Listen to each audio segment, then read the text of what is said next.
Good morning friends. पक्ष्यांचा आवाज ऐकायला खूप छान वाटतो आहे ना. हे माझं जास्वंदाचं झाड आहे. जवळपास या झाडाला 4 वर्ष झाली आहेत. अजूनसुद्धा खूप छान फुलं येतात त्याला आणि इथे एक छोटी कळीसुद्धा आलेली आहे. खूप छान वाटते बघायला. आणि ही कोथिंबीर पण बघा किती छान उगवून आली आहे ती. दिवाळीत असेच धणे टाकले होते त्याच्यात, तर छान अशी पेरून आली आहे ती, उगवली म्हणजे कोथिंबीर. आणि हे माझं मनी प्लांटची वेल आहे, ती सुकली आहे. कशामुळे काय कळत नाही मला. जर का तुम्हाला कळलं तर मला नक्की सांगा कशामुळे सुकली असेल ती. ह्या कुंडीत मी लावली होती ती, त्यामुळे कदाचित तिला वाव नसेल मिळायला वाढायला, म्हणून ती सुकली असेल. पण आता नवीन पालवीसुद्धा फुटते म्हणून म्हटलं ती काढून टाकावी. आणि अजून एक माझं जास्वंदाचं झाड होतं, आबोली रंगाचं असं जास्वंद होतं. ते मोठं होतं छान, पण ते काही जगलं नाही जास्त दिवस. 2 वर्षातच ते गेलं झाड. पण हे मात्र छान जगलं आहे. दोन्ही एकत्रच लावली होती झाडं. त्यानंतर इथे देवारासुद्धा पुसून घ्यायचा होता मला स्वच्छ, आणि देवसुद्धा उजळवायचे होते. तर हाय, हॅलो, नमस्कार. कसे आहात तुम्ही सर्व? मजेत ना? मजेतच असाल.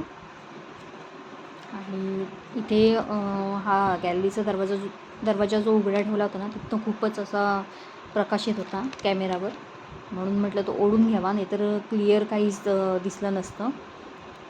आणि ह्या पायऱ्या ज्या आहेत ना, त्यासुद्धा मला सेपरेट करता येतात, म्हणून मग म्हटलं त्या काढाव्यात आणि उन्हाला ठेवून घ्याव्यात. त्यानंतर इथे देवारा स्वच्छ छोट्या साळूत्याने झाडून घेतला, जो फक्त देवाऱ्यासाठीच ठेवलेला आहे साळूता. त्यांनी स्वच्छ असं झाडून घेतला. आणि इथे पाण्यामध्ये थोडंसं विमबारचं लिक्विड टाकलं होतं, आणि जो आपला कात्या असतो ना स्कॉच ब्राईटचा, त्यांनी म्हटलं देवारा स्वच्छ घासून घ्यावा. कारण की तेलाचे वगैरे डाग असतात ना, ते फक्त पुसून काही निघत नाहीत, म्हणून तो थोडासा घासावाच लागतो. जास्त काही जोर लावत नाही मी, थोडा स्क्रबने घासून घेते. आणि दिव्यामुळे सुद्धा काळं झालेलं असतं, त्यामुळे ते घासल्याशिवाय पर्यायच नसतो. नुसतं पुसून ते निघतच नाही, म्हणून म्हटलं स्वच्छ घासून घ्यावा. आणि मग इथे चांगला फडका घेतला कोरडा असा, आणि त्यांनी मग देवारा सगळा स्वच्छ पुसून घेतला पुन्हा पाण्याने असा.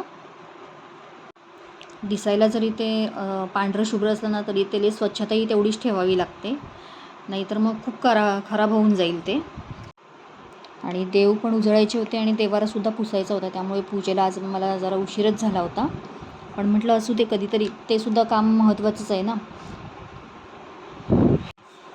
आणि ते देवारा पुसून सुकायला ठेवला होता, म्हणजे पंखा चालूच होता, त्यामुळे मग म्हटलं तोपर्यंत देवसुद्धा व्यवस्थित उजळून घेऊ. देव जे उजळलेत ना, त्याचं काही व्हिडिओ मी केलेला नाही आहे. तुमच्याकडे पण कोणाकडे असा देवारा असेल आणि जर का तो स्वच्छ करायचा असेल, तर तुम्ही कसा स्वच्छ करता ते मला नक्की कमेंट करून सांगा.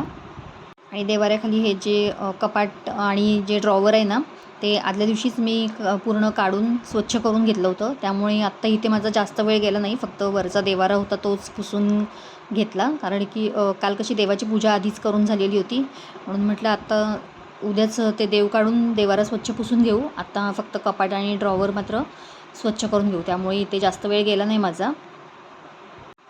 त्यानंतर इथे हाताबरोबर लादीसुद्धा पुसून घेतली, म्हणजे म्हटलं हे सर्व सुकेपर्यंत माझे देवसुद्धा छान उजळून होतील आणि देवारासुद्धा छान सुकून निघेल. ओलं वगैरे राहणार नाही ना. ते ओलं राहिलं तर पुन्हा त्याला लाकडाला कसं काळपटपणा वगैरे येतो, तसं येऊ शकतं ना, म्हणून म्हटलं जरा व्यवस्थित सुकू दे. जास्त ओलं केलंच नव्हतं तसं मी, असं ओल्या सुक्या फडक्यानेच छान असा पुसून घेतला होता. आणि पंखासुद्धा पाचवर ठेवला होता, त्यामुळे ते सुकलंसुद्धा छान. त्यानंतरच मी इथे देवपूजा केली. आणि सगळं स्वच्छ करून घेतल्यावर आपल्याला खूप प्रसन्न वाटतं घरामध्ये, त्यामुळे वरचेवर अशी स्वच्छता मी करतच असते. बाकी स्वयंपाक तसा सकाळी बनवून झाला होता, फक्त भाजी बनवायची बाकी होती, तीसुद्धा मला बाजारातनं जाऊन घेऊन यायची होती. आणि दुसरी पण काही कामं होती बाजारातली, पण तिथे बाजारातसुद्धा मी काही व्हिडिओ वगैरे घेतलेला नाही आहे. भाज्या मात्र आता खूप स्वस्त झाल्या आहेत, पालेभाजी वगैरे, त्यामुळे आपण भरपूर अशा भाज्या आता खाऊ शकतो. आणि ते फरशी वगैरे पुसून घेतली. त्यानंतर मी देव उजळले, त्यामुळे हे सगळं करेपर्यंत सगळं सुकलंच होतं. छानपैकी. मग इथे सुंदर अशी देवपूजा केली आहे. ते पुढे फक्त मी पूजेचा व्हिडिओ काही पूर्ण घेतलेला नाही आहे. फक्त पूजा कशी केली आहे ते दाखवलं आहे तुम्हाला. हे बघा किती सुंदर वाटते. आणि ते जे जास्वंदाचं फूल होतं ना झाडाला, ते काढून देवाला घातलं होतं आणि त्यात तो गणपती ठेवला होता. तुम्हाला दिसतंय का बघा किती सुंदर वाटतं आहे ते बघताना. छोटंसंच गणपती बाप्पाची मूर्ती आहे ना, ती त्यात छान अशी बसते. सुंदर वाटतं बघताना. आणि ते बाहेरसुद्धा रांगोळी काढून उंबरठा वगैरे पुसून, म्हणजे सर्व लादी वगैरे पुसून घेतली होती आणि रांगोळी काढून घेतली होती. त्यानंतर बाजारात जाऊन आली आणि बाजारातून येताना थोडीफार फळं आणली होती, कारण की फळं पण संपली होती घरातली, म्हणून मग फळंसुद्धा आणली. फळांचे दर मात्र इतके म्हणजे महाग झालेत ना फळं, कारण की मार्गशीर्ष महिना पण चालू झाला आहे, त्यामुळे महाग झालेत. पण ते नंतर डॉक्टरला पैसे घालवण्यापेक्षा आपली फळं खाल्लेली कधीही चांगलं, नाही का. आणि भाजीसुद्धा मी आणली होती इथे, मेथीची भाजी आणि कोथिंबीर, ती पण निवडून घेतली आणि लगेचच मेथीची भाजी करून घेतली.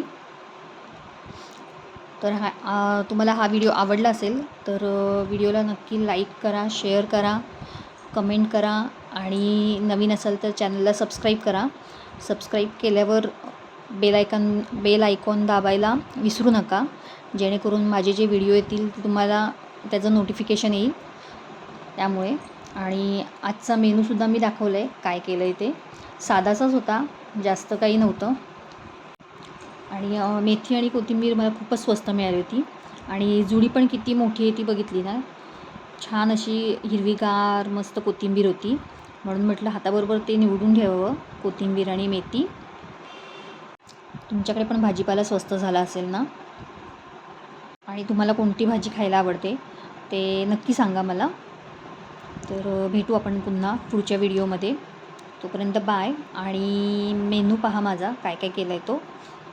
छान असं बुंदीचं रायतं केलेलं आहे, काकडी आहे, मेथीची भाजी जी आत्ता मी निवडते त्याची लगेचच भाजी बनवून घेतली, चपाती, वांग्याची आमटी आणि भात. असा छान साधा आणि सिंपल असा सुंदर मेनू केलेला आहे. तर या तुम्ही जेवायला. लाईक आणि सबस्क्राईब करायला अजिबात विसरू नका, जेणेकरून माझे व्हिडिओ पुढे जात राहतील. आणि भरपूर सपोर्ट करा. बाय.